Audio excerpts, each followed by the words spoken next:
Mm.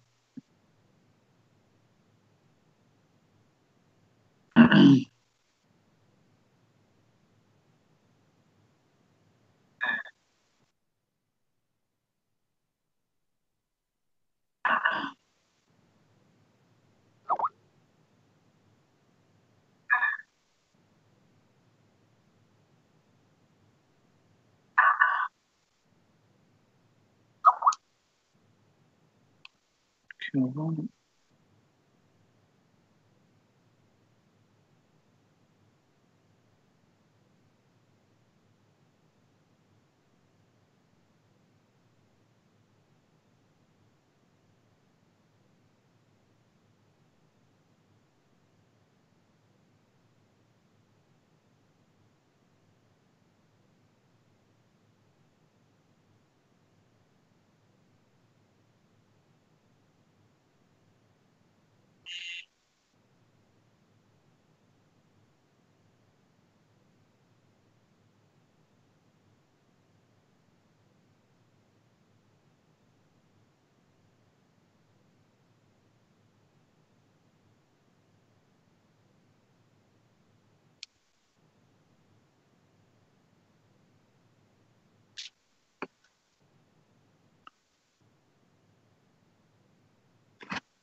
Greetings, one and all. Welcome back to the Icing on the Skate podcast. Hello, everyone. How are we doing today, folks? Today, we are joined once again, of course, by Mr. Chris Gadders, the Mr. Rubbish at Predicting Hockey Games, Chris Gadders. And we have today our special guest, Mr. Max Artis. How you doing, Max? You right? Yeah, I'm pretty good. Good, yeah. So some of you may remember Max from a couple of podcasts ago. Yeah, a fortnight ago. talk about the playoff finals, I believe. I got in about an hour ago. I'm tired as fuck. Let's do a podcast. So, we have a few things to talk about. We have the EIHL changes, transfers, new guys signing, old guys leaving, people re-signing and all that stuff. And we also have the World Championships that are taking place. Of course, Chris and I mentioned that earlier in the week. The World Championships started this Sunday. Team GB have currently played 3 games, doing tremendously well, I might add, which we'll go into later, obviously. And we also have the NHL playoffs. Round 1 of the playoffs is almost over, with the final game of round 1 taking place tonight between Boston and Toronto. Most of us were expecting it to be a 7-game series before it started, but Toronto have done a good job fighting back. We'll talk about that later, obviously. Hello everyone in the chat. Nice to see you all. Hope everyone is having a lovely day. So let's get started with the EIHL transfers. Chris, take us through which ones have gone where. Okay, so we'll start with only 2 transfers since our podcast last week. Firstly, in to the Dundee Stars is Dridden Dow from the University of Calgary. Wow. He's a Canadian defenseman. This happened on Friday. 25 years old. Has played for the Tri-City Americans between 2009 and 2013. Has played the last 5 seasons at the University of Calgary, where he's done okay. Last season, 18 points in 28 games. The 2 seasons before that was 17 points in 28 games. Hang on a minute, but before we carry on, he spent 5 years at university. Yeah, he's 25. He spent 5 years at the University of Calgary. So I assume he got his undergrad, and he must have got a master's. He must have done like a 2-year master's then, I guess. He was born in 1992 and started there in 2013. So he started there when he was 21. Right, okay. And then he was playing for Tri-City before, was he? Yeah. Okay. So maybe he delayed going to college in order to play junior hockey, and then he obviously didn't get all the offers that he wanted, so decided to go to college and get an education. Fair play to him. All right. Yeah, and the only other transfer is from the Panthers, Jan Sove, to go to Medvedev Zagreb. Oh, Max is crying. I can see him already. We won't go there yet. Wait a little bit on that one. So, in terms of what I think about Sove going to the KHL, first of all, fair play to him going back to the KHL. Like, I think that kind of, like, a lot of people say, oh, the Elite League, it's just a load of people that don't play in other leagues. They're not good enough to play in other leagues. They suck. Well, we've just had a guy that's played an entire season in our league, like 30 minutes a night, and he's been re-signed to the 2nd best league in the world. Like, that's... Well, go on then. I was going to say you say that, but Zagreb got relegated. Or in the they're not in the KHL. They're in the Austrian EBEL. Wait, so the KHL has relegation? Well, no, they're in Austria. EBEL, according to Elite Prospects, anyway. Well, it said he was signed to the KHL team. That's what it did say, yeah. Somebody's chatting shit here. Let me check the KHL app. See who's on there. So I know they've gotten rid of 2 teams for next season in the KHL, but Zagreb wasn't one of them. It was 2 teams that sat at the bottom of the standings last year, and they were shit. Speaking of which, AK Bars Kazan won the KHL championships this last week. I believe it was a 5-game series. And yeah, Danis Zarapov. The KHL's been going for 10 seasons, and he's won the championship 5 times. That's just ridiculous. Ugh. Right, let me just find this. You might actually be right. I didn't recognise Zagreb. No, they're not in the KHL. The Nottingham Panthers website lied to us. Zagreb's in... No, I think... Well, it's confusing because their actual name is KHL Medvedev Zagreb. Oh! Croatian... Right, so they're not actually part of the KHL. Croatian for ice hockey club is club with a K. Hokija Ledu. And I was thinking, he's gone say, back to the KHL. That's awesome. I was going to say, I swear that Zagreb was in Croatia, but they play in the Austrian league. I don't know, Chris. I don't know. Yeah. They're in Croatia and play in the Austrian league. Oh, okay. Isn't that where he came from? Yeah, I believe he's gone back to a team he used to play for. Yeah. I'll tell you that in a minute. Yeah, Chris, double check because it kind of proves a point that I want to kind of put out. Pardon me. Yeah, he played for them. He played 25 games for them in the 2016-17 season, and Elite Prospects say that was in the KHL. I just don't get it anymore. What is the KHL? What's that thing? I think there's a confusion there, but that just leads me to believe that he wasn't meant to be here for the entire season. Yeah. That we got so far into the CHL that Zagreb said, "Stay there, finish off the season. We can't take you on. We can't take you back because of transfer times, whatever that sort of thing." So he ended up staying with us. And the fact he's going straight back to his old club seems to me like he wasn't committed to staying here for an entire season, but kind of got roped into it. Due to how far we went in the CHL, which is a shame. But can you blame him? He's a very, very, very, very talented hockey player who's got a very good resume behind him. He was eating like 30 minutes a night for the Panthers, wasn't he, or something like that? Yeah, and cruising it as well. He was very rarely was he injured or go off injured or he seemed tired or anything. It was just an absolute workhorse. Absolute workhorse. I mean, he did turn the puck over at least twice a game, but other than that, he was great. Yeah, I know. And being online with Stevie Lee, who turns it over 10 times a game, it kind of got overshadowed a little bit. So and he's got a contract extension. Stevie Lee, and to be fair, the entire Great Britain squad has been given the penalty box pendant to a repetitive strain injury so far these World Championships, and opening and closing the door so much. Oh, we'll go into that in more detail later on. So, so they're the two main sort of people that have joined and left. In terms of re-signings, speaking of Steve Lee, we have Captain Steve Lee of the Nottingham Panthers is returning to the team. Yep. The 27-year-old joined the Panthers in 2009 from the Hull Stingrays and has amassed over 600 appearances in the Elite League.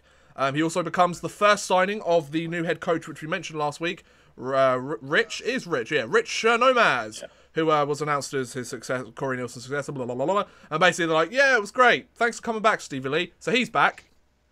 Thoughts, anyone? I think it's an inevitability that Stevie Lee was going to come back. Yeah. It's his 10th year. Testimonial year. Testimonial year. It's a bit of a special occasion. He's the captain from last year. Did they say whether he would keep the C? I can't remember. No, it's they not didn't decided say yet. Specifically in the article, no.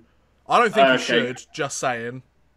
I don't think he's not really put out as a captain. He's kind of a background guy. He's a great assistant. He's a great assistant captain, but I wouldn't put him down as a captain. But then he did have massive skates to fill in David Clark and Jordan Fox, Danny Mayers that went before him. So there's plenty of captain-esque people that have gone before him. So yeah. And again, who else would you give it to? Because on that team. Well, I mean, essentially, we don't really know. Difficult to say because we don't know who's coming in. We don't know the team yet, do we? So. Oh no, on last year's squad, if you weren't going to give the season. Well, I mean, my choice would have been Clark because it's his last season, but barring him, obviously. You couldn't give it to Clark because he was the coach. Oh, true. Yeah, true. In terms of who I'd give it to, then, I don't know. Sauve might have been a good choice, just for the fact that he just ate up minutes for breakfast and didn't seem to care, and was consistent on the point sheet as well. Sauve would have been a good choice, I think, for captain. Of course, we wouldn't have known that until he started playing for the team, so they wouldn't have picked him pre-season. I don't know, who else is there to... Farmer, maybe? Yeah. Farmer would be a decent one. Farmer, I think, is too young and too much of a hothead for... talking to refs, etc. Lindhagen is probably the only other guy that I'd probably put out there. Yeah. Then again, he's quite a quiet background guy. Maybe Dan Spang was the only other option really I could think of, because you got to have someone who knows the league and knows the maps and knows what the systems were. So you need a returnee player. Yeah, because the other people, I mean, you wouldn't give it to Bussiers or Jeff Brown or anything. So no, it's you're very short on people.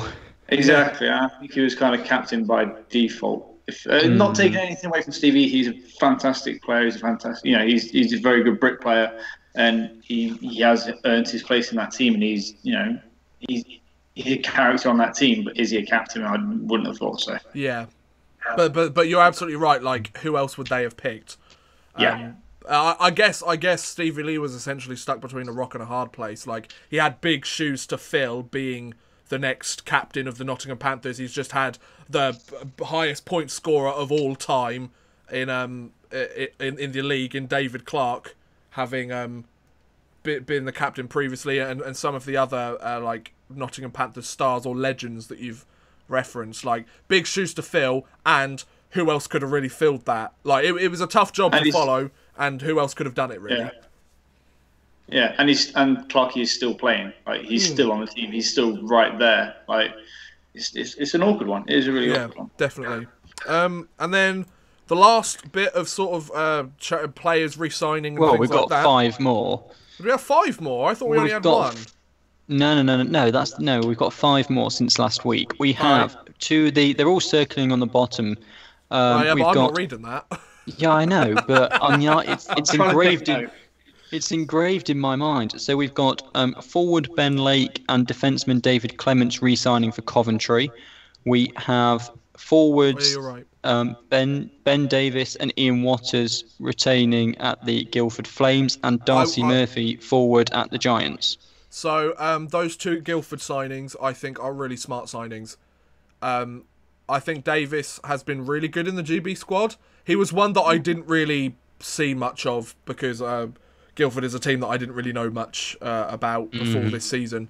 Like, he's the only Guildford player on the Team GB roster, and he's done a fantastic job of just, like, getting to the areas that a player needs to, being solid on the forecheck, trying to force turnovers in the offensive zone. Like, excuse me, he's done what GB would have wanted. All he needs now is to just kind of pot a goal, really.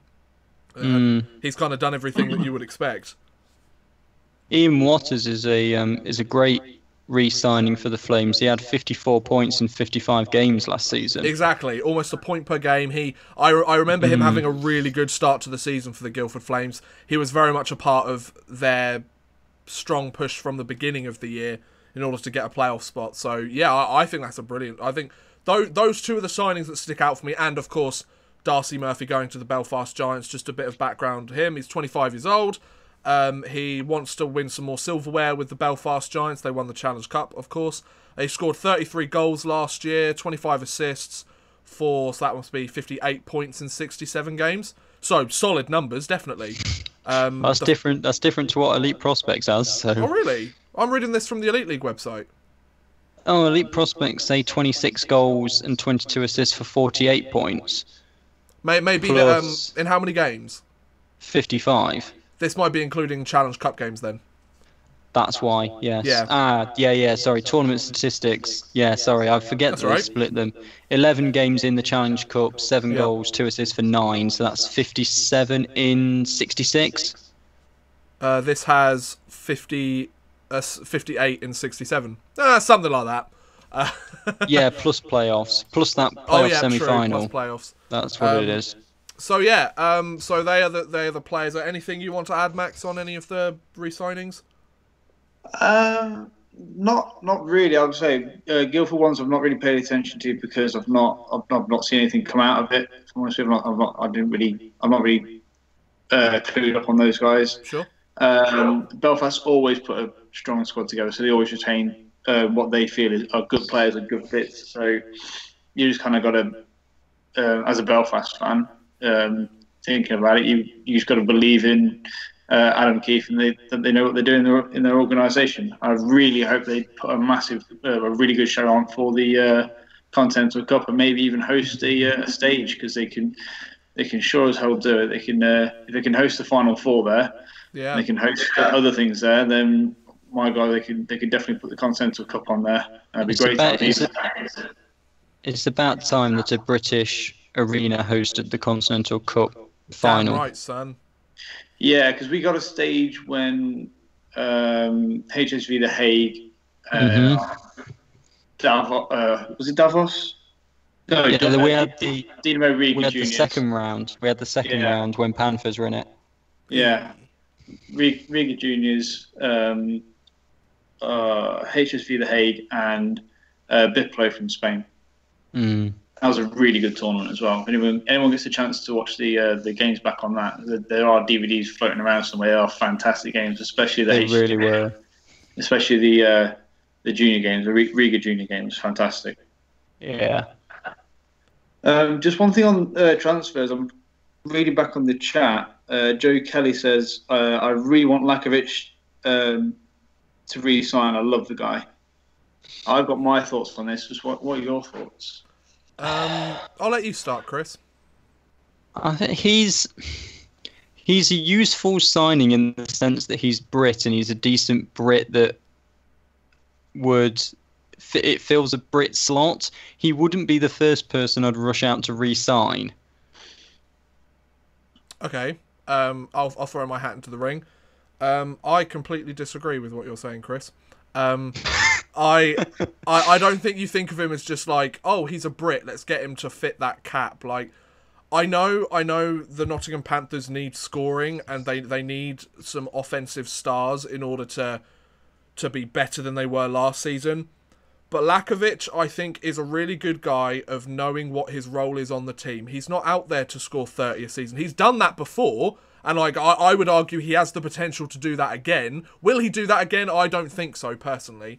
But I think he's the sort of player that he knows exactly what his role is. For example, we're going again into the Team GB territory. He's a penalty killer. He's like Ollie Betteridge. He's a penalty killer and a guy that you can trust in the defensive zone. Like, you need those sort of players if you want to have a successful team that wins championships.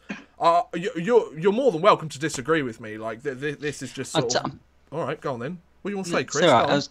What I was going to say is, I tell you what I do think is that he is a good player because he's been in the league so long, he knows the league, and he's a good mentor for the younger players coming through. Yeah. The only thing I'm thinking is, I could very much see Lakovic being a scenario where, like, as you said, he came up through the Lions organisation, he's a Nottingham player. If he went and signed with a different team...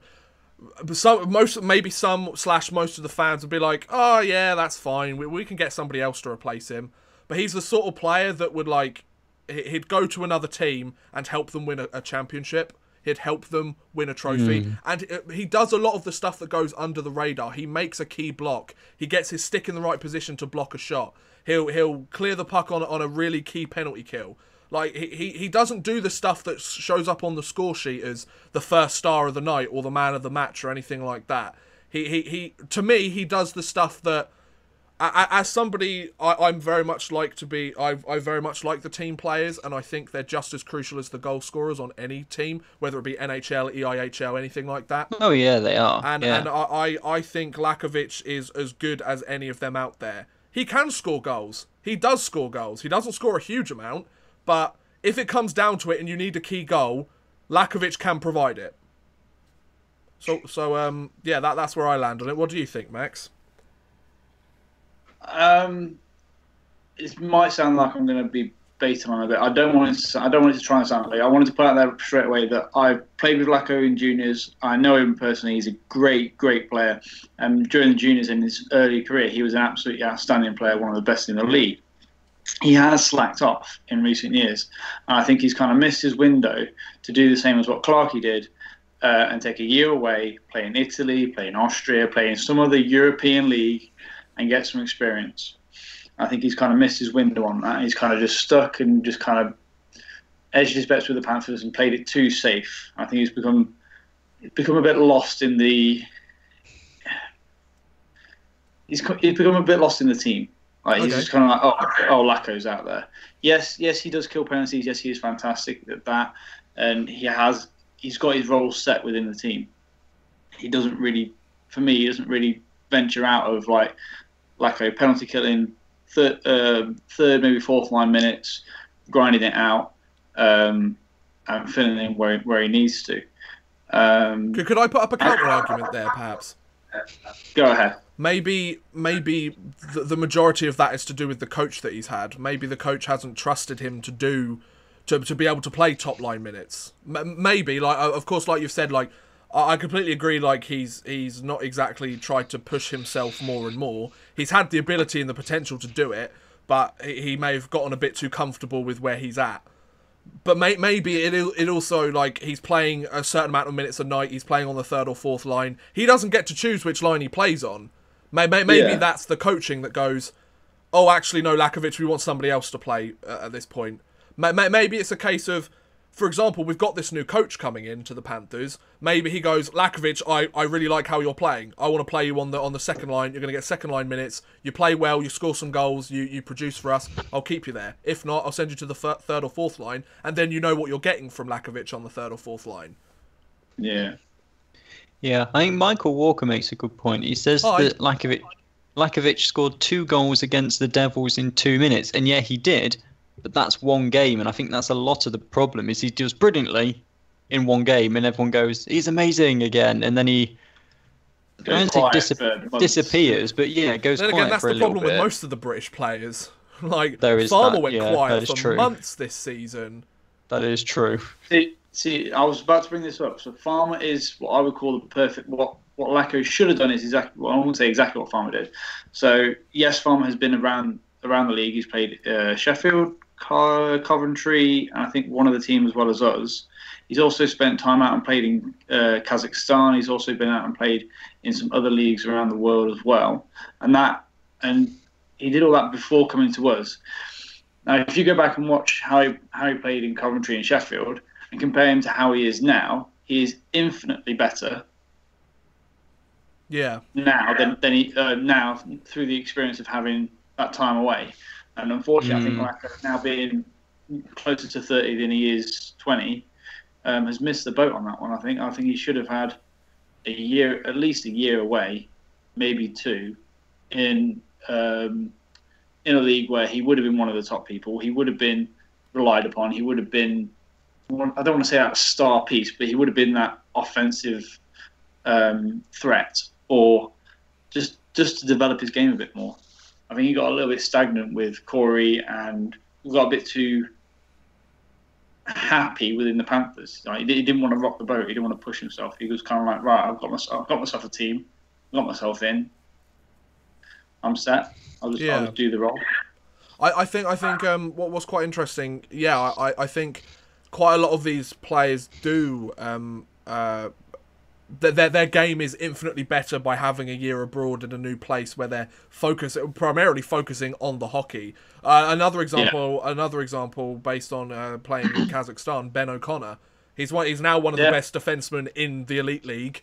He spent a year in Kazakhstan, I believe, and then came back with the Steelers, and like, he's one of the highest point scorers so far in the entire World Championship Division 1A.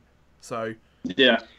He scored a game-winning goal today. So, can I just chip in? Sure. Breaking signing news: the Dundee Stars have signed Craig Garrigan. Who's that? Well, I'll tell you in a minute. Thanks.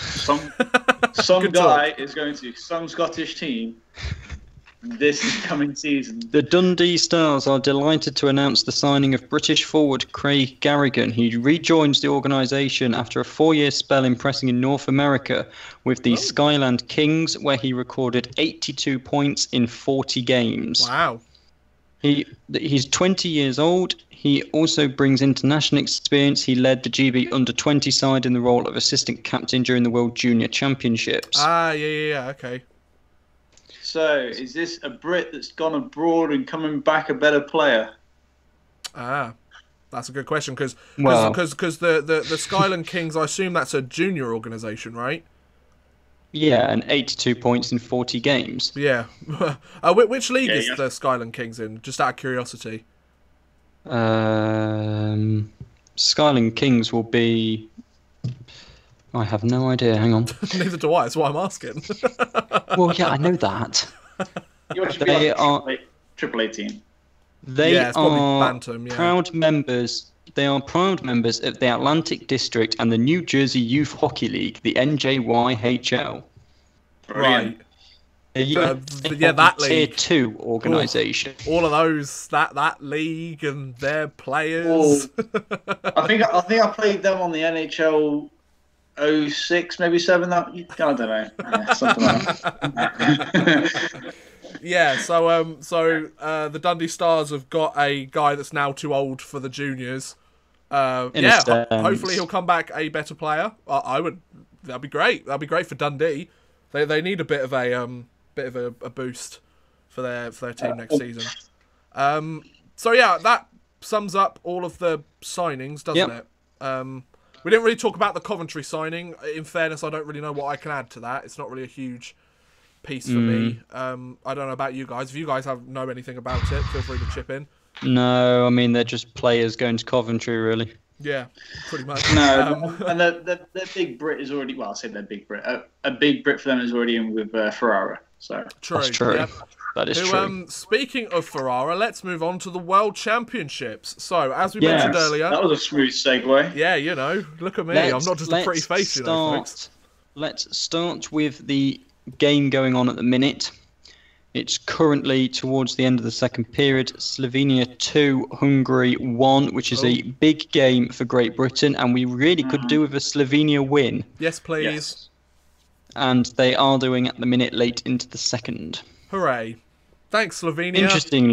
Interestingly, Brett Polini is leading the competition. I know, I saw that earlier. Brett Polini is leading the World Championships 1A with a pair of goals and a pair of assists for 4 points in 3 games. Which beats Aaron Chmielewski's same 4 points, but only 1 goal for assists. So Is that included today's game? Yeah. Yes. Didn't Farmer get 3 assists on that one? No, he got 1 and 1. No, Farmer got 1 and 1 today. Oh, okay. Fair dues. So, the World Championships taking place in Budapest. The house in Budapest. arena in Budapest, whatever the hell it's called, I don't care. Hungary. Budapest, it's in Hungary. Yeah, Budapest.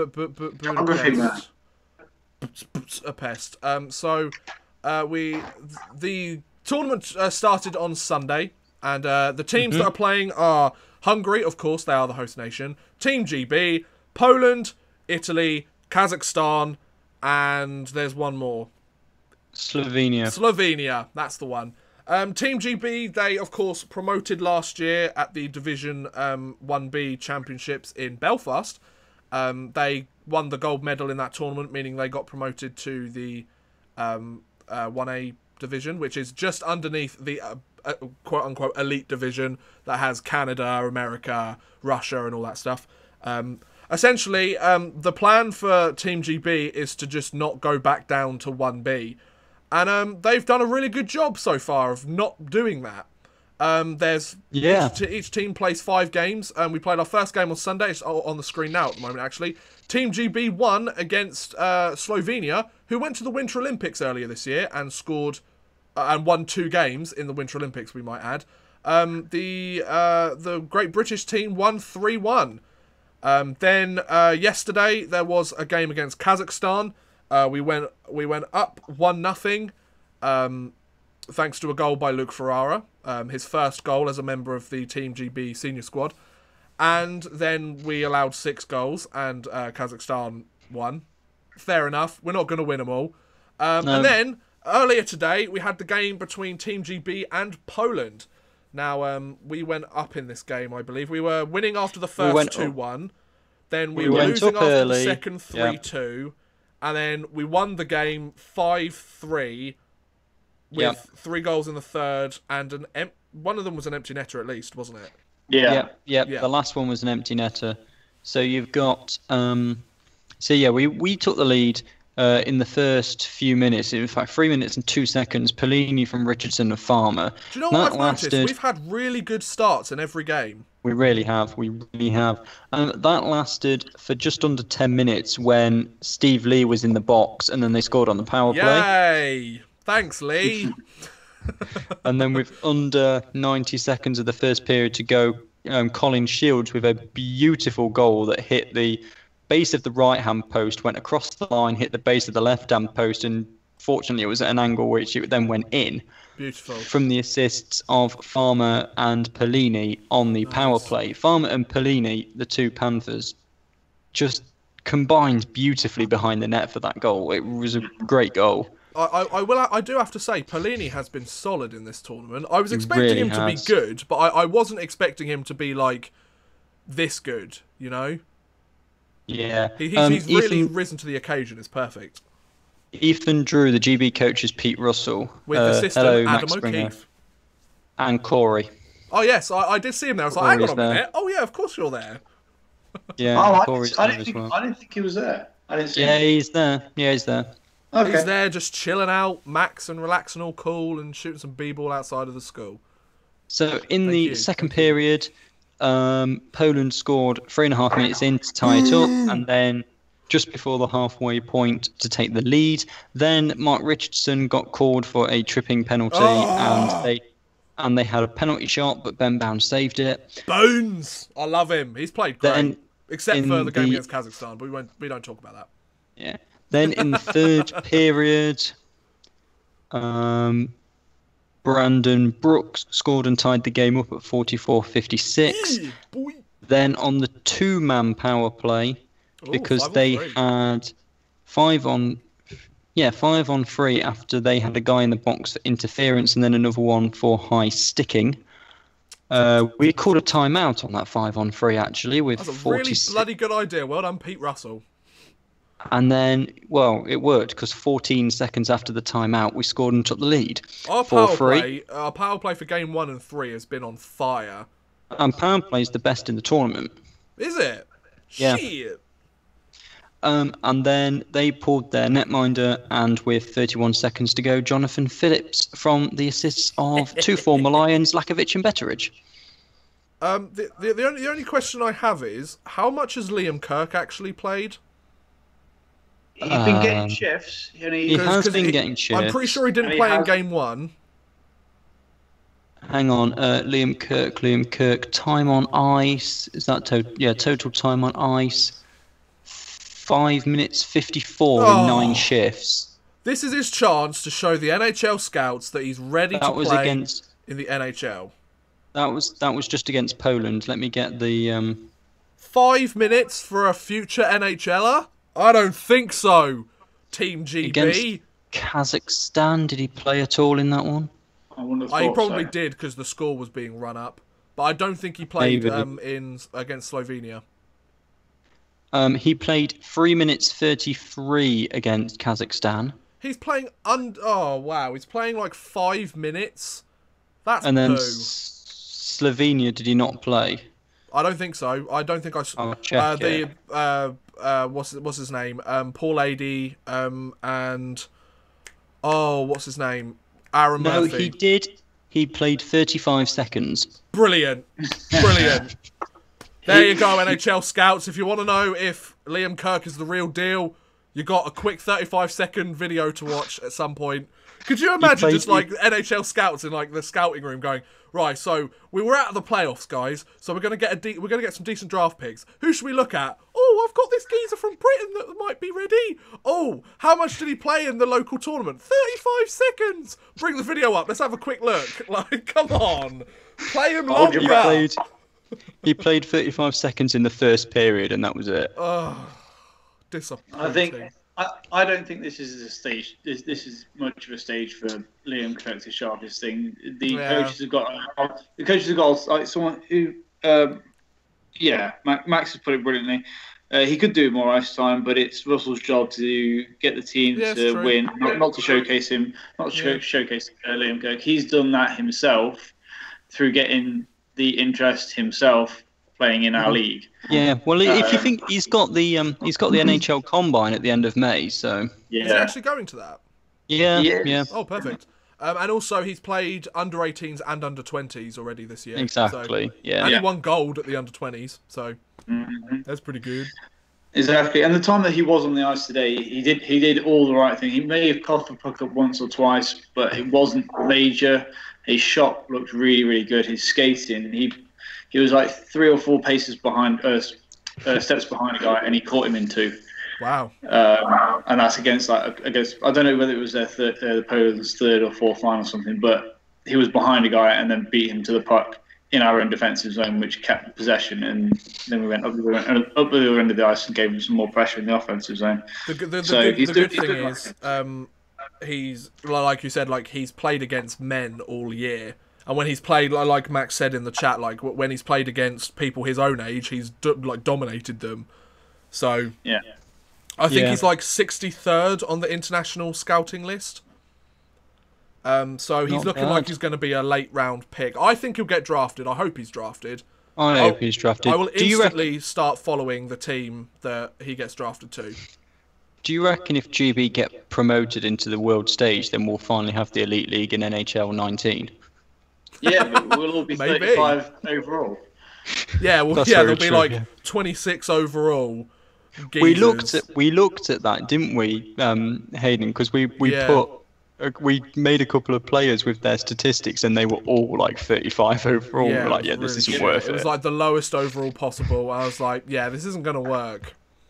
I think the highest, this is going off memory, the highest rated player for the Nottingham Panthers in the NHL 18 game was, I want to say, Justin Williams, and he doesn't play for us anymore.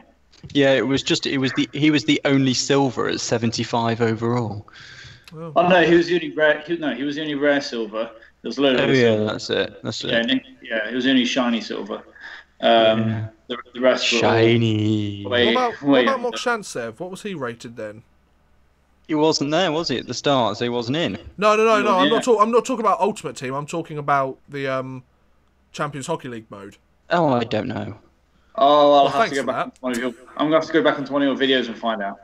Oh Yeah. yes, yeah. If anybody wants to go and see the ratings of the Nottingham Panthers team, go ahead and check out No, my series. you've made me. I'm gonna have to load my Xbox up now. You've made me want to check. Alright, But we'll chat amongst ourselves. okay, bye, Chris. Hi, Chris. Let's see what Max is saying, because he's putting some, Yeah. putting some Hi, comments Max. Sup, bud? Not much. The combine is where Max Springer says the combine is where he's going to have the best chance to stand out from the crowd. Do it, Liam Kirk. I want you yeah. to get drafted, you cheeky geezer. Oh, go to the Flyers. Go to the Philly Flyers. No, don't go to the Philadelphia Flyers. That's disgusting. Go to the Do not Maple make me Leafs. support the Philadelphia Flyers. I can't do it. Go to the Maple Leafs. I would actually, I'd be okay with that, Chris. I'm not gonna lie. I like the Maple Leafs. They're fucked for tonight, but I like the Maple Leafs. I've got something I want to talk about. And we've got a Canucks fan here, so that's really good. This is kind of moving on a little bit. Elias Peterson, what a brilliant season he's had, helping the Vaxo Lakers win the Swedish Hockey League Championships. That's true. Yeah. Boom. Elias Peterson scoring basically a goal a game, almost, for that final series. I believe he put at least a goal or 2 goals in the final game of the series. Elias Peterson with Bo Horvat and Brock Besser. What a line that is going to be for the Vancouver Canucks next season. That is going to be killer. Jesus. We'll trade him away for a goalie at some point. Don't worry. Can we have him and we give you Henrik Lundqvist? Actually, no. I want Henrik Lundqvist. We'll give you Andrei Pavlik for him. I'll tell you what. If you just give us Henrik's skeleton, because that's how old he will be when fair enough. When you want to draft him, when you want to trade him. I would have offered you Alain Vigneault back, but we've already got rid of him. No. So. No. I love Alain Vigneault. I love him to pieces. He's fantastic. Would I have him as a Vancouver coach? No. He did a lot for New York hockey, but he wasn't the right guy to lead us to a Stanley Cup. Thanks, LA. He did a lot of things right for Vancouver. He took us to the finals and lost it in Game 7. Yeah, it's very true. In our own building against Boston, the one team that we really, really hate. Speaking of which, if you want to have a look at some of the stuff that happened during that series, check out my Whatever Happened to Nathan Horton video that I just recently did. Took me ages to edit. It literally took me like a day. It's a 16 fucking minute video, and it took me about 5 hours. And all I'm doing is putting pictures on there and saying things. What's that all about? Also, if you want to watch Game 7 tonight, it's on Premier Sports. Ooh. Is it? Yeah, because there's no other hockey games on yet. Oh, yeah. We've got no other option. I would, but I've got a rehearsal tomorrow, so... Yeah. Oh, well. Anyway, back to the World Championships. Yes. It's still what are the currently next games that 2-1. we've got? We have got Italy on Friday. You'll see it rotating on the screen at 6:30. That's Right there. on Free Sports. It is. And then we are the final game, and we finish against Hungary. But what if we're thirsty? Oh. That was terrible. Hockey puns! That's why we everyone's could. here. So we could already be promoted by the time that we play Hungary. So who do Kazakhstan play next? Kazakhstan play Slovenia on Friday. So if Slovenia win on Friday and we win on Friday, we're guaranteed a top 2 spot, right? Hang on.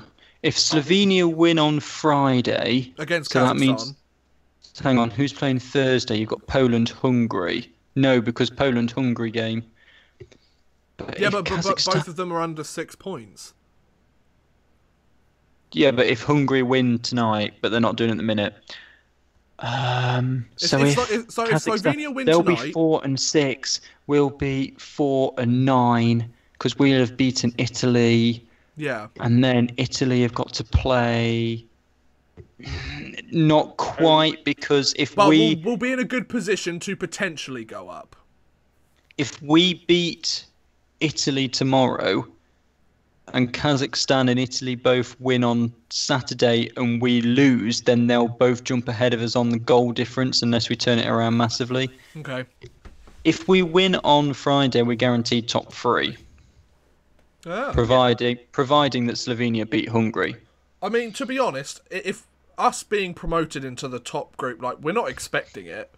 Like, No. Let's be honest, like, we're honestly just, like, completely speculating here. It's probably not going to happen. If it did happen, that'd be fucking awesome. But you know what would happen? Next year would be absolutely slaughtered and get sent back down. That is true, against, because all of the non-playoff NHL players, and just like fucking Robert Lakovic standing there like,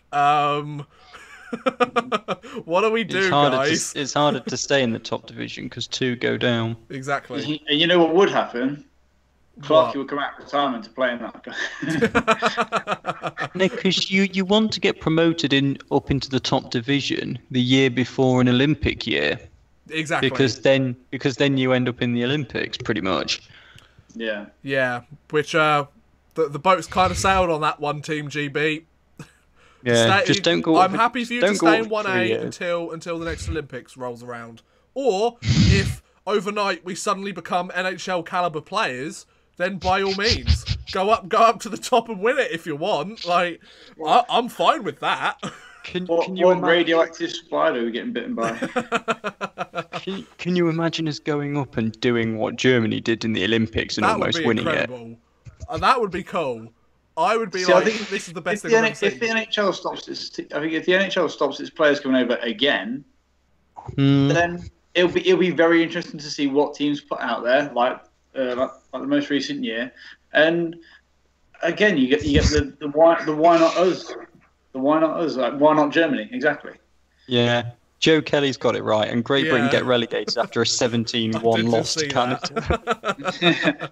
Oh, has anybody seen the video of the? I think it's the Russian juniors against somebody else, and the score's like 30-2 or 30-0 or something. Jesus. I've seen that. Stop! At that point, the refs just need to go, guys, come on. Like, Yeah. you've got to ease up. You get that a lot in the junior leagues because you'll have one player that just can skate so much better than everybody else and just goes round everybody, and especially when the goal, because obviously the goals are the same size, so when the keepers are a lot smaller, it's more difficult for them to save shots. Yeah, true. Yeah. So like, because the junior games are always on ahead of the Lions, and it's always like 9-2, 9-3, or whatever. Yeah. So I think we figured out the answer to the NHL wanting more goals. Smaller goalies. Just get loads of little people in the crease. This is what I don't. This is what I don't understand. Why don't the Panthers sign a Japanese sumo wrestler as a netminder as an import and just make him? I'll tell you exactly why. Because this was done by Sports Science. Why wouldn't you just get a big guy just to fill the goal? It's because he's not quick enough. I know sumo wrestlers are quick in their respective sport, and they move. Yeah, but it's not hockey, is it? It's not exactly hockey, and they don't fill the entire net, and they're not mobile enough. But if you got like a really big guy, he could just fill the entire net, just sit down. Do you mean like that Monty Python sketch? Just the guy eating the food. The premise is there. The theory works, so the practicality doesn't really work. You see, I thought that they wouldn't be able to do that because there'd be some regulation on the size of the pads or whatever. Yeah, well, the problem is, like, NHL-wise, the league have gone, yeah, we need to cut down the size of the pads. They've said that for the last 2 years. But then the goalies have been like, nah, we don't really want to do that. So then the NHL have gone, no. Yeah, all right, okay, fair enough. Speaking of the NHL... Oh, look at that segue! 1 Game 7 tonight and 2 second-round matches tomorrow. I don't care who wins tonight, I just hope I win $2 on my DraftKings contest. I'm being fucked over by DraftKings. I've had enough. I hope I wake up to see that Toronto have gone through. Obviously, okay, right. But let's have a little friendly competition here. So it's Game 7, Boston versus Toronto. Bit of trivia here. Out of all the players on either team, forget about any biases or any who you want to win or who you don't want to win. Who do you think is going to score the game-winning goal of this series tonight? Oh, can I get their roster up? Sure, go for it. Yeah, good point. Gents. Let's get a roster up. Yeah, good point. Is it bad that I've gone straight for the Boston roster because my gut feeling says that's going to be Rick Nash? You say that I've gone straight for Toronto because I've put them through on my bracket. Yeah, so have I. But I've gone for, I don't know what you're doing, guys. You're silly.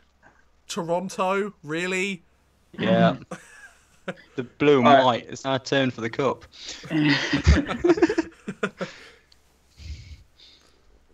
Hold on. Now, if I had to pick one for each team, if you'd asked me, like, Game 5, I would have said David Pasternak, but he's been really shit the last few games. You see, that's the first name that sprung to my mind, but again, he had like 5 points in Game 4 or something, yeah, he tied a record with Wayne Gretzky for the most points in a in a game in the first series. Let me just bring up DraftKings to get an idea of how they're at. My lineup for tonight, by the way, if anybody's doing it, you're probably not. Jake DeBrusk might do it. He scored a goal in the last... he scored 3 goals this tournament, or this playoffs. He scored 2 goals in the last 3 games. Mitch Marner could do it. He's got a point in all of the games bar Game 1. So he's been quite good. That's true. He's only scored 2 goals, though. He's more of an assist guy. It'll be Brad Marchand, and then everyone will hate him. Well, I mean, everyone hates him anyway because he's a piece of shit. Well, exactly. But, even more. Who I'd really like to get it? Who's that? A guy called Connor Brown. Yeah, Connor Brown, that would be good. Just Brown brother. Yeah, Connor Brown would be good. Yeah. If he's Boston, I'll say Tim Shawler. Yes. But then I can see Marlowe doing it because he's a clutch player. Yeah, Marlowe could be good. Done. Go for a real outside bet and say Anderson's going to get an empty net goal. Yes, brilliant.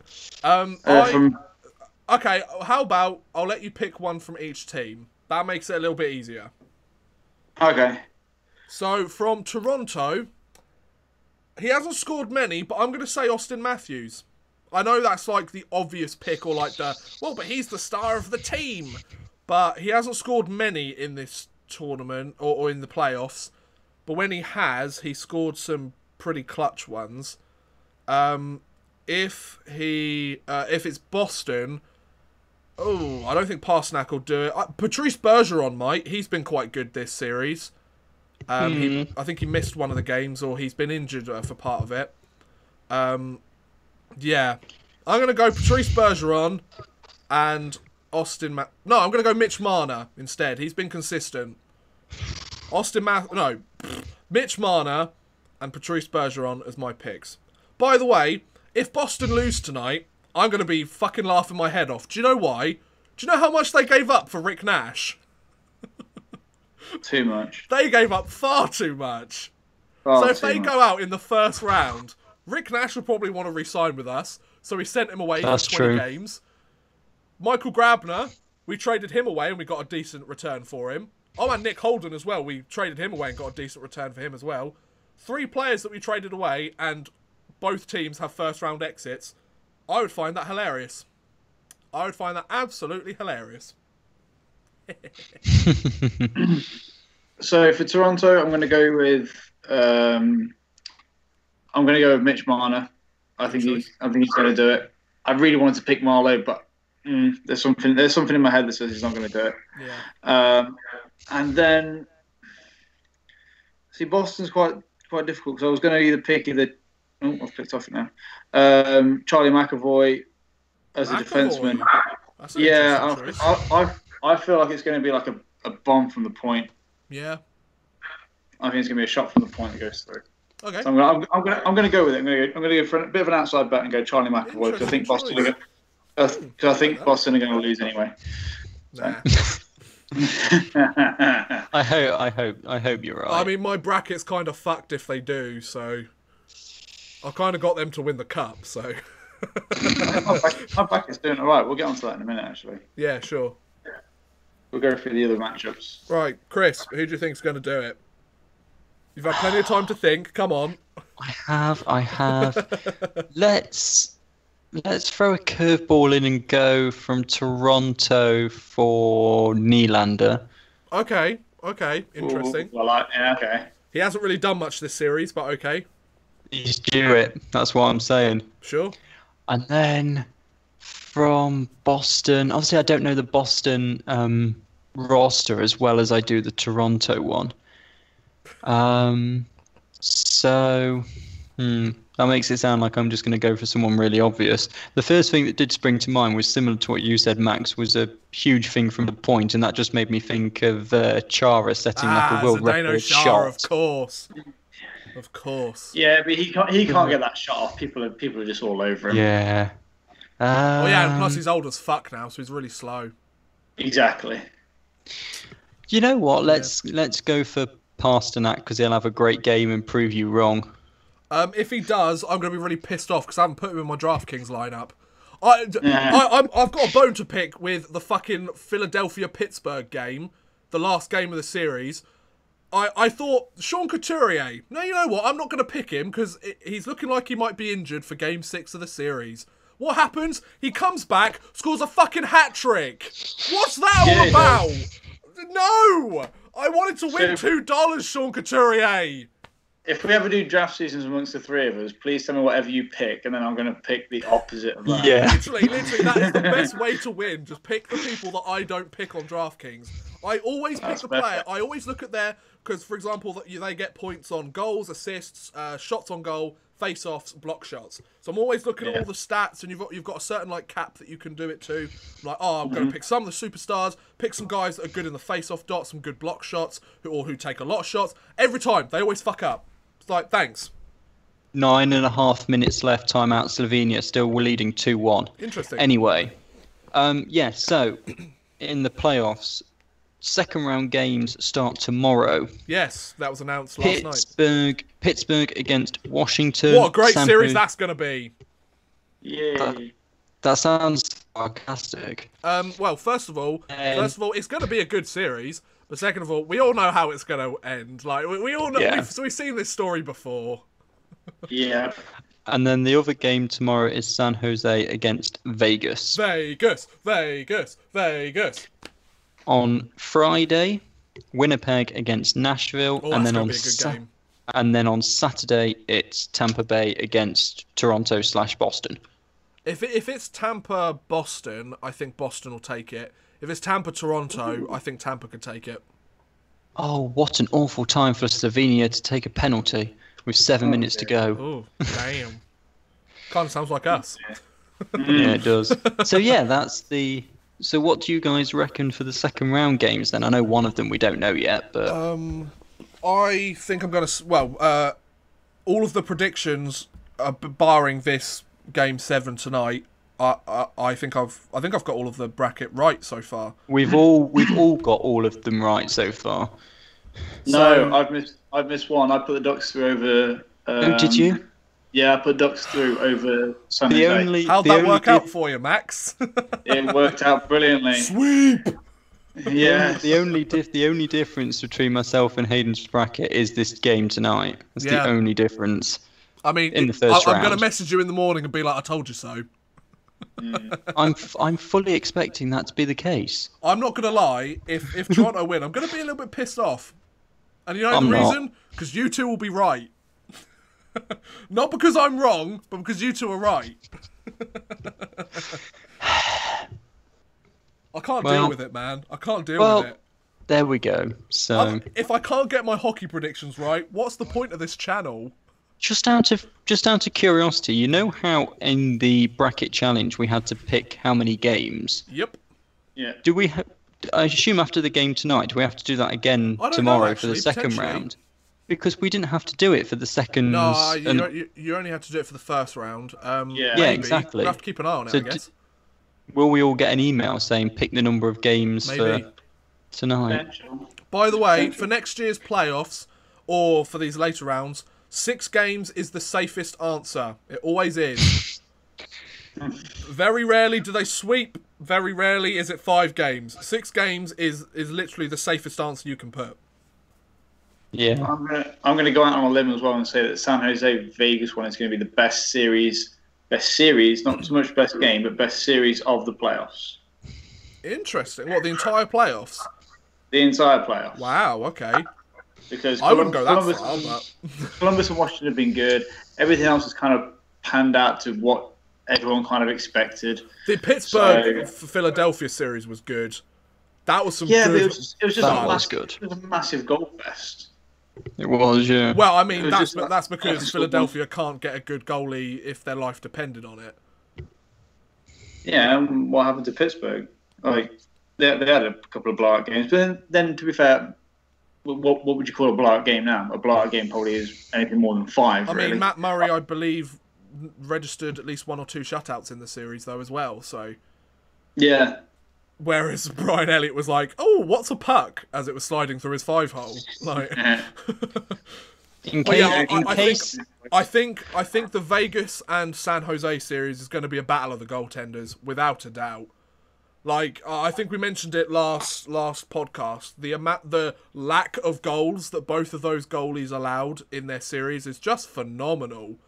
Like, I think we said Marc-Andre Fleury allowed 3 goals in the entire first round. Yeah. And he's been known as a guy that chokes in the playoffs. Like, this doesn't make any sense.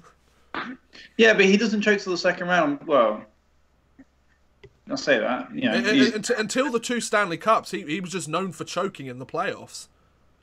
Yeah, but I was listening to another podcast and like they were saying like how bad was traitor.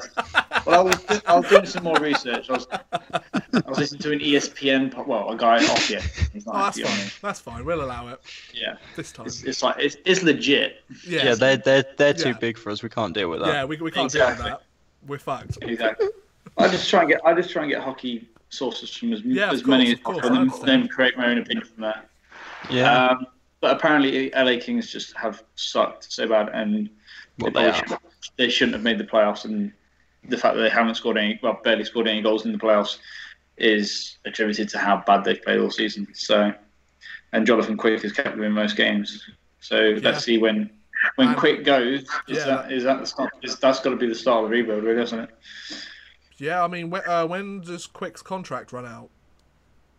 Yeah, that's a very good question. I have no idea. I assume he's locked up long term because I mean it was only 4 years ago that they last won the Stanley Cup, so they must have signed him to like a monster contract. He wants to go like a 5-6 year contract. Yeah. He is current contract. He's contracted to the end of the 22-23 season. Okay, so he's got another 5 years or so. He signed a 10-year contract at $5.8 million a year. Really? In 2013. Yep. I thought under the collective bargaining agreement it could only be up to 8 years. Maybe that's as an unrestricted free agent. Up to 10 years. Sorry, no, that's the cap hit. Hang on. I was going to say, what are you chatting about? Sorry, he's on the $7 million a year. Right, okay. Fair play. So, yeah, $7 million a year, and he's contracted to the end of the 23 season, so... Wow. I mean, I don't think he'll be going much where else after that. He'll be looking to retire probably by the end of that contract. Great news for Great Britain. Slovenia 3-1 up, 5 minutes to go, so the best possible result there for Great Britain. Lovely. So, yeah, just like Max was saying, like, Jonathan Quick essentially kept the LA Kings in the playoffs, and nobody decided to score. Yeah. Basically, yeah. Although, one player that I think really impressed me this year, Dustin Brown. What a resurgent season he had. He put up solid point numbers this year. Considering he's been known as like a grinding sort of bottom six player, I'm pretty sure he was like a 30-goal scorer this year. So, is that not like is that not a good reason? Well, I say good reason, but is that not a reason to get rid of him? Trade him away. Yeah. At the draft, and get yourself some more picks, and then that's kind of your start. I know he's had a good season with them and all. They've got to the playoffs, etc. But he's shown that he can do it. Teams will be probably interested. And do you just kind of substitute that for getting something a little bit longer? Think a bit more longer term. The only thing I would say to counter that is Dustin Brown is a lot. First of all, I think his contract is awful, and second of all, I think he's very much different to, say, a younger guy that's about to hit his prime that's been a bit inconsistent throughout his career. Like, he's shown that he can consistently have bad seasons just as much as he can consistently have good seasons. So some teams might be apprehensive to pick a guy like that up. But if they want a veteran guy in the locker room, then maybe that's who they go for. I think his contract is his downfall. I think with so many of these players, they sign their big payday. It's like in all sports. They sign their big, massive payday up to the salary cap as much as the team can give them. $7-8 million. I mean, now it's getting towards the $10 million mark with guys like McDavid and Jack Eichel and things like that. Like, up to the $10 million salary cap. You're getting $10 million a year. You're playing really well, and then you have a couple of bad seasons for whatever reason, stuff outside of hockey. You're just not getting the bounces your way. And then the team's like, oh, we want to trade you. Oh, but you have a no movement clause. Oh, but you have this. Oh, but you have that. And then teams are like, yeah, but we don't want him because it's too much to the salary cap. Very dangerous business, this salary cap. But I love the salary cap. I think it's a brilliant idea. The salary cap and the team that comes last 1 year getting the best draft is a good way of doing things. I think, there's many teams that don't there's many teams that don't spend to the salary cap. For example, Arizona and Carolina. They're two prolific teams that don't spend to the cap. And what happens every year? They don't make the playoffs. So, like, you've got to spend money on players in order to make the playoffs, or you've got to just be a god at drafting and scouting, which Arizona aren't and Carolina aren't. Like, Carolina have kind of been held as like, oh, their defensive core is essentially going to be the Eastern Conference version of the Nashville Predators. Like, but they haven't. They've been really shit. They've been held like this year was the year that all of the defensemen were going to come together. And it was going to be great, and they were going to work really well, and it was going to help Carolina get a playoff spot. And then Scott Darling forgot how to be a goaltender. So then that went wrong. And then by the time they get a solid goaltender, it'd be like, oh, but now the forwards have forgotten how to score. Like, I just don't understand what's happening with the Carolina Hurricanes. They've won a cup, for goodness sake. There's other more deserving teams that should have won a cup. And they've won a cup, and since then they've been really shit. To put it bluntly. No, yeah, it's an interesting one. And empty net goal for Slovenia, they're going to win. Perfect. So that's the best possible result for GB. So at the end of match day 3 in the Division 1 Group A, the table looks like this. So Kazakhstan top with 6 points and a +5 goal difference. Italy second, occupying the other promotion space, 6 points, 4 goal difference. Great Britain in third, 6 points, -1. Boo. Let me just get this right. 4-1, that's 7-8. Okay, Slovenia move up to fourth on 3 points, -1. Hungary in fifth, 3 points, -2. And Poland in last place, also 3 points, -2. Wow. So that's the end of day 3 of the or game 3 of the EIHL. So realistically, there's 3 teams in with a shout of taking the 2 spots. Yeah, and one of them's us. Hey, Perfect. So we're over an hour now, so we've kind of talked about everything we wanted to. So we'll open it up to the chat now. If there's any questions you want us to talk about, anything you want us to go over again, anything you want us to further talk about. We kind of did all the EIHL transfers quite quickly. Well, we spent a fair amount of time on them and got everything we needed to done with that. We also did the championships. We talked about GB players and the World Championships quite a lot. So if there's anything that you want to us to talk about in more detail, fair enough. And we kind of brushed over the NHL playoffs. But I mean, yeah, I think the problem with this kind of week is that the EIHL is finished. Yep. And obviously, I think a lot of people are waiting for the World Championships to finish for the Brits to come back to do new signings. Of course, yeah. The NHL, we're right at the end of one round, so most of the games finished a few days ago, so there's no real late stuff to go on, and we've covered the EIHF, so... Yeah. I don't seem to be... Has nobody sent anything to the chat in like 15 minutes? Because... No, yeah. I'm wondering if the chat is... oh no, Joe, who do you think will remain at the Panthers for next season? Oh, right. Gary Moran, Neil Black, Callum. Yeah, okay. what did you guys think of the video for Steve Lee's re-sign? Glad you brought that up. I was trying to find a way of bringing it in. It's about time that we've done something that's a bit exciting. Like, hold on, there's graphics going on. There's, I think there's a couple of highlights in there. There was stats. There was all sorts. Like, it was a very well presented, well put together piece of media. Well, now you know where the money at the club's going. Yeah, that big sponsorship deal has gone all. Well, we haven't really had any fucking signings yet, have we? So well, they've got to spend on something. Before signing more players. I've got to be 100% honest with you, ladies and gents. I didn't watch the whole of that video. I saw that Stevie Lee was re-signed, and I went, brilliant. I think I was busy doing something else at the time. And I think Chris messaged me later on saying, Stevie Lee's re-signed. And I went, oh, great. And then that was it. You know? I watched it and went, it's a little bit over the top. For the signing, yes, it is over the top. But it's nice to see that, okay, that's the kind of standard of stuff. Like they've set the bar very high of production value of what they're doing.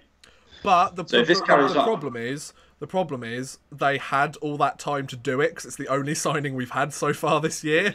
So it's like, we'll just fucking do this and have all the graphics of when they've done this. Imagine if we have like 3 signings in a week and they're just like, I can't deal with all of this. I haven't got highlights. I'd rather they spent the money on buying equipment to do webcasts. Yeah, I mean, it's not going to happen, Chris, but we can... No, I know. We're doing webcasts at the Lions next season, so if... Yeah. Sweet, yeah. I'll actually watch some of them then. Perfect. We're just trying to find a decent camera at the minute so that we then have something solid we can send to sponsors and say, please sponsor us. Yeah. That's the plan, is that we're going to get the webcast sponsored so that then covers the costs of the equipment. Exactly. Yeah. Smart move. So that's the plan. Yeah, that's good. Nottingham Lions doing good for themselves. Fair play. Yeah, other NIHL news just that came about today is that if you remember ages ago, I said that in the NIHL you don't have to take promotion. Yep. The Sutton Sting have decided to take promotion, so they will replace the Deeside Dragons in NIHL 1 North next season. Oh, that's all right then. Which is good for the Lions because we've got to go about 20 minutes down the road rather than to Wales. Perfect. And that's also good for Deeside because they were struggling a lot this year, weren't they? They were struggling a lot this year, yeah. So maybe a year down in the lower league will help them get back on their feet. Well, they had 2 teams and they couldn't really sustain it. And one team was in North 1 and one team was in North 2. So I suspect they might just go one team in North 2. Makes sense. So that's what I think. But yeah, Joe's. Let's go back to Joe's because we're off topic. If we go off topic, we'll be here till like 10 o'clock. Well, I mean, this is the section to do it. We've been kind of going off topic all podcasts, but it's the icing on the skate. Who cares? Exactly. These guys are watching it, so. Yeah, I thought we were trying to make it more structured. Anyway. Yeah, I'm tired. Let's just talk. That's fine. Yeah, we'll probably finish at about 9. Yeah. So Max, I'll let you start. Who do you think's going to stay at the Panthers? Who do you think's going to go? Should I stay or should I go? Leave. Who do I think? Sorry, just before you say that, Max, that Slovenia-Hungary game has officially ended now. Oh, cool. Thanks. So I put it in there. Yeah, thanks. Cheers. Is it who I think will remain? So who do I think is actually? Who do I think are probably going to adhere to their 2-year contract and not just tear it up in the face of management? Because it's not worth the paper it's written on.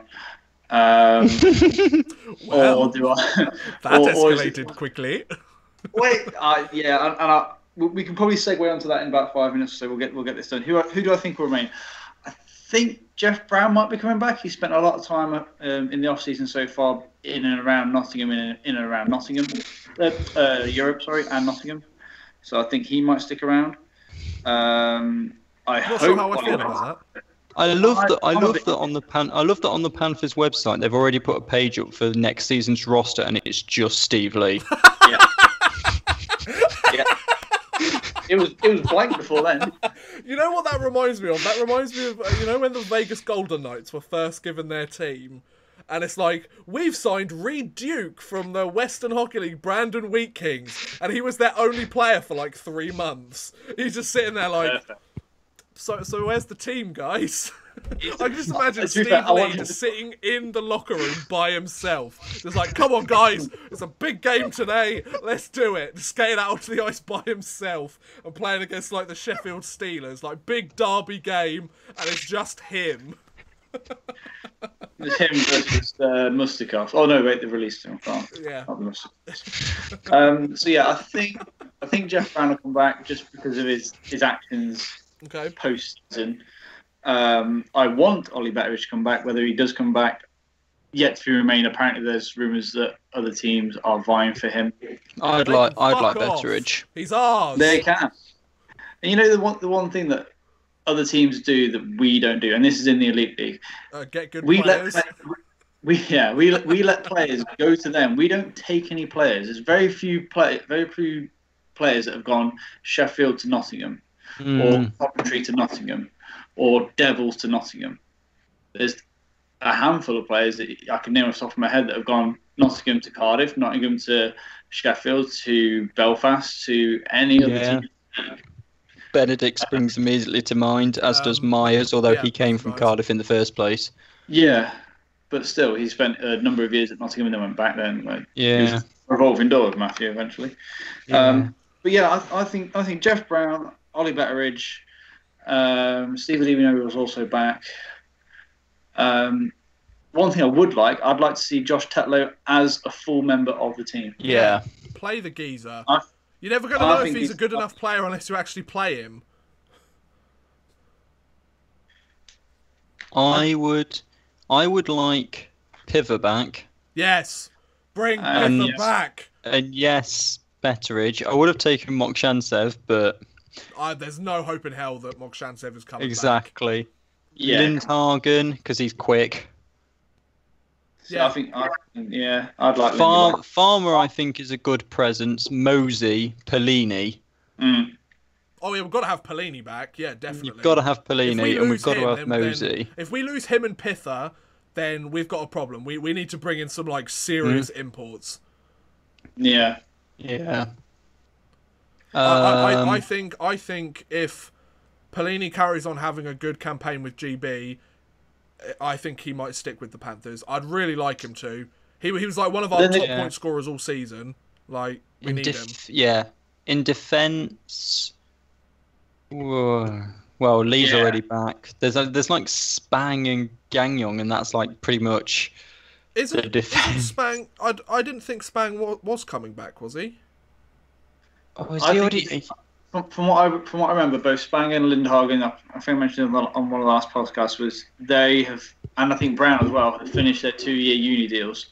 Right. So for them to be coming back, it'd be difficult because of there's no attraction from the university. Yeah. Well, Dan Spang's like 34 now, so. Yeah, but Brian Schmidt was older than that, and he was a fantastic D-man. Yeah, that's true. Really nice guy as well. Eric Lindhagen is... It's amazing how many of these, like, Spang was, like, 52nd overall in 2002. Yeah, you forget that, don't you? Yeah, you really do. And then Lindhagen is... he's only 30, so... Oh, okay. In terms of who I'd take back, I'd take back Pither,